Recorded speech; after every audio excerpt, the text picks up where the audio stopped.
Hello everyone, welcome to my channel. I am Paniksha Bhardwaj. तो आज के लेक्चर में हम क्लास 9th की एसएसटी का जो कि हिस्ट्री पोर्शन हमने स्टार्ट किया हुआ है, इसका हम chapter number 1 that is the French revolution, इस चैप्टर का ये जो है 6th वीडियो है। इससे पहले मैं 5 वीडियो जो है इस चैनल पे अपलोड कर चुकी हूँ। आप चैनल पे जाएं और प्लेलिस्ट में चेक करें, ठीक है। उस प्लेलिस्ट में आपको 5 की 5 वीडियोस जो है वो इस चैप्टर की रीडिंग की मिल जाएंगी। आज हम इसके क्वेश्चन आंसर स्टार्ट करेंगे। तो पहले तो मैं यही सजेस्ट करूँगी कि आप जो इसके 5 पार्ट हैं वो देख लें, क्योंकि जब तक आप वो नहीं देखोगे आपको चैप्टर की अंडरस्टैंडिंग नहीं होगी, तो क्वेश्चन आंसर्स भी आपको समझ नहीं आएंगे, ठीक है। तो आज का लेक्चर हम स्टार्ट करते हैं। तो फर्स्ट क्वेश्चन जो है उसमें क्या पूछा हुआ है, describe the circumstances leading to the outbreak of revolutionary protest in France. That means कि आपको उन परिस्थितियों, उन सिचुएशन को बताना है जो कि जिस वजह से क्या हुआ, फ्रांस के अंदर रेवोल्यूशनरी प्रोटेस्ट जो थे उनका आउटब्रेक हुआ। आउटब्रेक होने का मतलब कि उनका एक्सप्लोजन हुआ, विस्फोट हुआ, ठीक है। किस तरह से उनका प्रकोप जो था, किसका, रेवोल्यूशनरी प्रोटेस्ट का, फ्रांस के अंदर कौन सी परिस्थितियों के कारण जो है फ्रांस के अंदर रेवोल्यूशनरी प्रोटेस्ट जो था वो आउटब्रेक हुआ, उसका एक्सप्लोजन हुआ, ठीक है। इसका हम अभी देखेंगे। तो इसके बहुत सारे जो थे सर्क्यूमस्टेंसेस के बहुत सारे कॉजेज़ थे, या आप ये कह सकते हो रीजंस थे, जो सर्क्यूमस्टेंसेस जिसकी वजह से रेवोल्यूशनरी प्रोटेस्ट हुआ फ्रांस के अंदर, उसके बहुत सारे कारण थे। जो फर्स्ट कारण है या फर्स्ट रीज़न आप बोल सकते हो वो क्या है, सोशल इनइक्वालिटी। अब सोशल इनइक्वालिटी में क्या हुआ कि जो फ्रांस की जो सोसाइटी थी ना 18th सेंचुरी में, वो 3 स्टेट्स में डिवाइड हो चुकी थी, ठीक है। अगर आपने चैप्टर की रीडिंग देखी होगी तो आपको 3 स्टेट्स के बारे में भी पता होगा, जिसमें क्या था, फर्स्ट स्टेट में आ जाते थे क्लर्जी, सेकंड स्टेट में आ जाती थी नोबिलिटी, और थर्ड स्टेट भी जो थी इसकी भी डिवीजन हो रखी थी 3 कैटेगरीज में, ठीक है। तो जब तक आप वो चैप्टर की वीडियोस नहीं देखोगे, चैप्टर की रीडिंग की वीडियोस नहीं देखोगे, आपको नहीं समझ में आएगा। दैट्स वाई मैं बार बार आपको बोल रही हूँ कि जब तक आपने चैप्टर की वीडियोस जो हैं चैप्टर की रीडिंग की वीडियोस नहीं देखी होंगी, तब तक आपको क्वेश्चन समझ नहीं आएंगे। तो पहले आप चैप्टर की वीडियोज़ देखें, ठीक है, उसकी रीडिंग की वीडियोज़ देखें, देन उसके बाद आप क्वेश्चन आंसर्स पे आएँ। तो अब क्या था, सोशल इनइक्वालिटी में क्या था कि जो फ्रांस की सोसाइटी थी ना 18th सेंचुरी के अंदर, तो उसमें फ्रांस की सोसाइटी को 3 स्टेट्स में डिवाइड कर दिया गया था, जो कि जिसमें क्लर्जी जो थे वो फर्स्ट स्टेट में आते थे, नोबिलिटी जो थी वो सेकंड स्टेट में आते थे, और थर्ड स्टेट में जो थे वो भी 3 कैटेगरीज के लोग जो थे वो आते थे। क्लर्जी और जो नोबिलिटी थे ना, ये इनको जन्म से ही बहुत मतलब विशेष अधिकार जो थे वो दिए गए थे, और ये विशेष अधिकारों को क्या कर रहे थे, इंजॉय कर रहे थे। उसके बाद इनको किसी भी तरह का जो टैक्स था वो पे नहीं करना पड़ता था, ठीक है। और जो थर्ड स्टेट के पर्सन्स थे ना, उनको हर एक तरह का टैक्स जो था वो स्टेट को पे करना पड़ता था। इसलिए ये एक सोशल इनइक्वालिटी थी किसके बीच में, फर्स्ट, सेकंड और थर्ड स्टेट्स के बीच में। देन उसके बाद आता है पॉलिटिकल कॉजेज़। तो पॉलिटिकल कॉजेज़ में क्या था कि लंबे कई सालों से लंबे लंबे युद्ध चल रहे थे, जिसकी वजह से फ्रांस के जो फाइनेंशियल रिसोर्सेज थे वो ड्रेन्ड हो गए। ड्रेन्ड होने का मतलब कि उनका वो पूरी तरह से क्या हो चुके थे, ख़त्म हो चुके थे।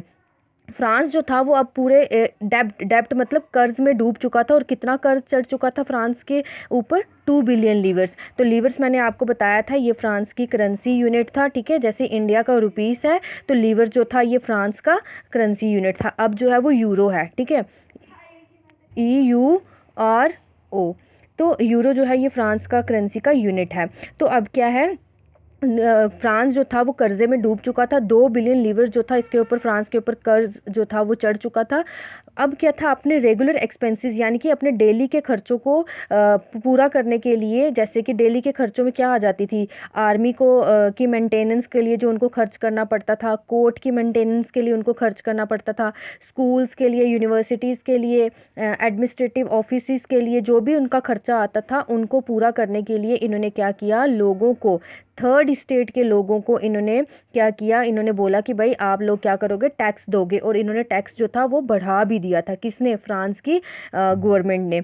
तो टैक्स बढ़ा दिया, जिस वजह से जो थर्ड स्टेट के लोग थे ना उनको बहुत ज़्यादा गुस्सा आया, ठीक है। ये भी एक कारण रहा फ्रांस के अंदर रेवोल्यूशनरी प्रोटेस्ट को क्या करने का, आउटब्रेक करने के लिए। उसके बाद इकोनॉमिक कॉजेज़ भी हैं, बहुत सारा पैसा जो था वो भी लगा था, ठीक है। तो अब यहाँ पे इमीडिएट कॉजेज़ क्या हुआ, एक ये जो मतलब बहुत एक इम्पॉर्टेंट कॉज जो था वो क्या रहा कि 5 मई 1789 में लुईस 16 जो थे ना, उन्होंने एक क्या किया, असेंबली जो थी असेंबली को बुलाया और उस असेंबली में उन्होंने स्टेट जर्नल्स को भी क्या किया, बुलाया। और स्टेट जर्नल के साथ उन्होंने मिलकर, किसने, लुई 16 ने स्टेट जर्नल के साथ मिलकर एक जो प्रपोजल था उसको पास किया। और वो प्रपोजल किसके लिए था, न्यू टैक्सेस के लिए। न्यू टैक्सेस के लिए उन्होंने क्या किया, एक प्रपोजल रखा और उस प्रपोजल को उन्होंने पास किया, ठीक है। और वो उस प्रपोजल में क्या था कि भाई थर्ड स्टेट के पर्सन जो है वो क्या करेंगे, टैक्स को पे करेंगे, इंक्रीज टैक्स को पे करेंगे। जो टैक्स को बढ़ा दिया था ना, उनको कौन पे करेगा, थर्ड स्टेट के पर्सन। थर्ड स्टेट्स के जो पर्सन थे वो प्रोटेस्ट करने लगे क्योंकि वो इस प्रपोजल से नाखुश थे। लेकिन स्टेट जो थी उन्होंने क्या किया, हर एक मतलब असेंबली से उन्होंने एक एक वोट लिया और किंग ने क्या किया, इस अपील को, किस अपील को, इस प्रपोजल की अपील को रिजेक्ट कर दिया। दैट मीन्स कि जो थर्ड स्टेट के पर्सन थे ना, उन्होंने क्या किया, उन्होंने बोला कि वो क्या करेंगे, उन्होंने बोला कि आप क्या करो, एक ऐसी असेंबली बनाओ जिसमें हर किसी को वोट देने का अधिकार रखो। क्योंकि पहले सिर्फ क्लर्जी और नोबिलिटी को क्या था, वोट देने का अधिकार था, ठीक है। तो क्या हुआ, उन्होंने बोला कि इन्होंने कि ये जो थर्ड स्टेट के पर्सन्स थे ना, इन्होंने बोला भाई आप सिर्फ क्लर्जी और नोबिलिटी को ही अधिकार देते हो वोट देने का, आप ऐसा करो कि थर्ड स्टेट के पर्सन्स को भी अधिकार दो, उनको भी एक एक अधिकार दो। क्योंकि क्लर्जी और नोबिलिटी को दो दो वोट्स देने का अधिकार था, ठीक है, और थर्ड स्टेट के पास सिर्फ एक ही वोट देने का अधिकार था। तो उन्होंने बोला भाई आप ऐसा करो कि तीनों जो ये तीनों मिलकर क्या बना रही थी, स्टेट जर्नल्स बना रही थी। तो इन तीनों के अंदर क्या रखो, एक वोट रखो, सिर्फ एक एक वोट जो है वो हर कोई देगा, जिसमें क्या है कि भाई सभी को इक्वल राइट मिलेगा। लेकिन किंग ने इस प्रपोजल को रिजेक्ट कर दिया और जो थर्ड स्टेट के पर्सन्स थे वो वहाँ से बाहर निकल गए। जब वो वहाँ से बाहर निकले तो फिर उन्होंने नेशनल असेंबली जो थी वो बनाई, ठीक है। वो सारा मैंने आपको चैप्टर की रीडिंग जब मैंने करवाई थी ना वो बताई थी। तो ये सारे कारण बने रेवोल्यूशन को ब्रोक आउट करने के लिए फ्रांस के अंदर, ठीक है। इसमें इकोनॉमिक कॉजेज भी आता है जिसमें उनका बहुत सारा खर्चा हुआ, पैसे जो थे वो गरीबों से ऐंठे जा रहे थे, चाहे वो ब्रेड के लिए हो, चाहे वो फील्ड्स में उनसे काम करवाया जाए हो, यानी कि कोई भी तरह से पैसे जो थे ना वो गरीबों से ऐंठे जा रहे थे, ठीक है। तो अब क्या था, सेकंड क्वेश्चन जो हमारे पास आता है वो क्या है, इस क्वेश्चन के अंदर ना 3 क्वेश्चंस पूछे हुए हैं, ठीक है। पहला क्वेश्चन जो है वो ये है कि which group of French society benefited from the revolution, यानी कि फ्रेंच सोसाइटी के अंदर कौन सा ग्रुप था जो कि उस रेवोल्यूशन से उसको फ़ायदा मिला, बेनिफिट मिला, ठीक है। पहला क्वेश्चन तो ये है। दूसरा क्वेश्चन जो है वो ये है कि which groups were force to relinquish power, relinquish का मतलब होता है सरेंडर करना या फिर त्याग देना, ठीक है, या गिव अप कर देना आप बोल सकते हो। तो कौन सा ग्रुप जो था फ्रांस सोसाइटी के अंदर जिसने अपनी पावर को क्या कर दिया, मतलब उसको फोर्स किया गया, उस ग्रुप को फोर्स किया गया कि वो अपनी पावर्स को क्या कर दे, सरेंडर कर दे या फिर त्याग दे। ये दूसरा क्वेश्चन हो गया। फिर इसके अंदर तीसरा क्वेश्चन जो है वो क्या पूछा हुआ है, which section of society would have been disappointed with the outcome of the revolution, यानी कि फ्रेंच सोसाइटी के अंदर कौन सी सेक्शन थी सोसाइटी की जो कि डिसअपॉइंट हुई, ना खुश हुई, किस वजह से, रेवोल्यूशन के होने की वजह से, ठीक है। मतलब रेवोल्यूशन जब आया ना फ्रांस सोसाइटी के अंदर, तो उस वजह से कौन सी सोसाइटी के अंदर कौन सी सेक्शन थी जो कि डिसअपॉइंटेड थी, ना खुश थी। तो अब हम इसका आंसर देखते हैं। पहला जो क्वेश्चन है हम पहले उसका आंसर देखेंगे।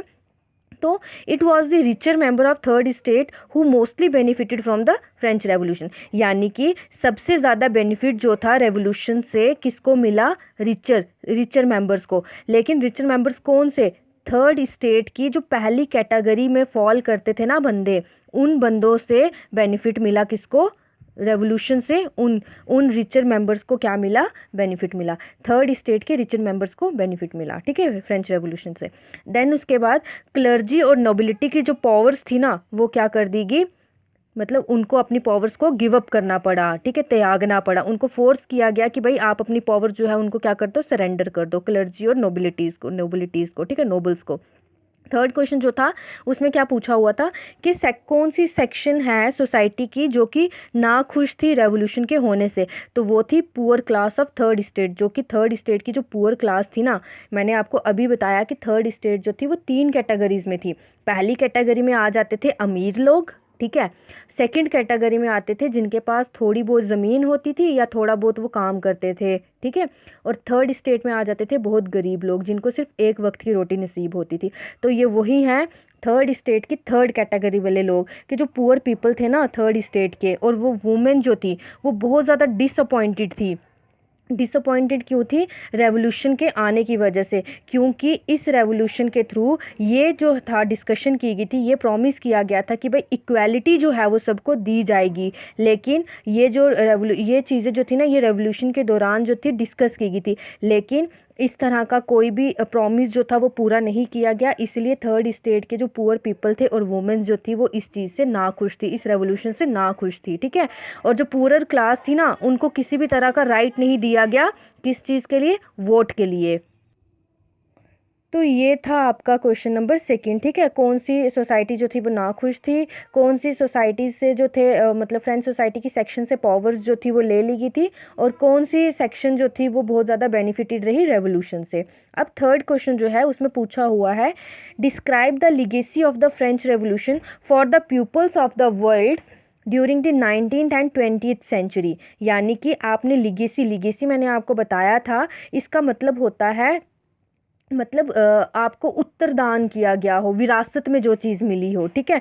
तो फ्रेंच रेवोल्यूशन के दौरान विरासत में जो चीज़ लोगों के लिए, वर्ल्ड के लोगों के लिए दी गई थी 19 और 20 सेंचुरी में, उसके बारे में आपने डिस्कशन करनी है, ठीक है। तो क्या है, जो आइडियाज़ थे ना लिबर्टी और डेमोक्रेटिक राइट के, ये वो आइडियाज़ थे जो कि फ्रेंच रेवोल्यूशन के अंदर एक इम्पॉर्टेंट लिगेसी का क्या कर रही थी, रोल प्ले कर रही थी, ठीक है। एक विरासत में, क्योंकि मैंने आपको बताया था नेपोलियन बोनापार्ट जो थे उन्होंने क्या किया था, लिबर्टी और डेमोक्रेटिक राइट के आइडिया को लाया था।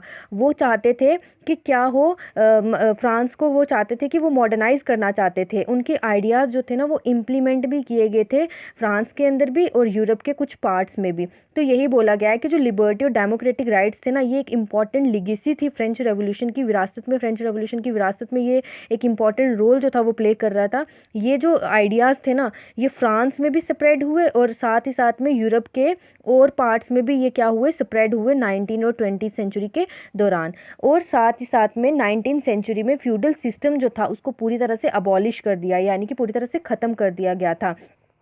क्लोनिलाइज्ड जो पीपल थे, क्लोनाइज्ड पीपल यानी कि फ्रेंच सोसाइटीज़ ने क्या किया था, फ्रेंच जो सोसाइटी थी ना, इसने डिफरेंट डिफरेंट कंट्रीज़ के ऊपर अपनी कॉलोनीज़ जाके सेटअप कर दी थी।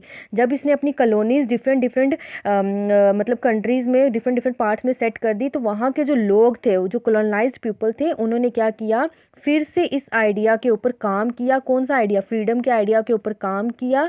और फिर इन्होंने अपने आप को बंदिशों से, बॉन्डेज से आज़ाद किया इन मूवमेंट्स के थ्रू। जो भी फ्रेंच रेवोल्यूशन के टाइम पे मूवमेंट चलाई गई थी, उन मूवमेंट्स के थ्रू इन्होंने अपने आप को क्या किया, बंदिशों से आज़ाद किया और अपने नेशन को एक सोवरियन नेशन स्टेट जो था वो बनाया। सोवरियन नेशन स्टेट यानी कि सबसे ऊपर सुप्रीम नेशन स्टेट जो था वो बनाया।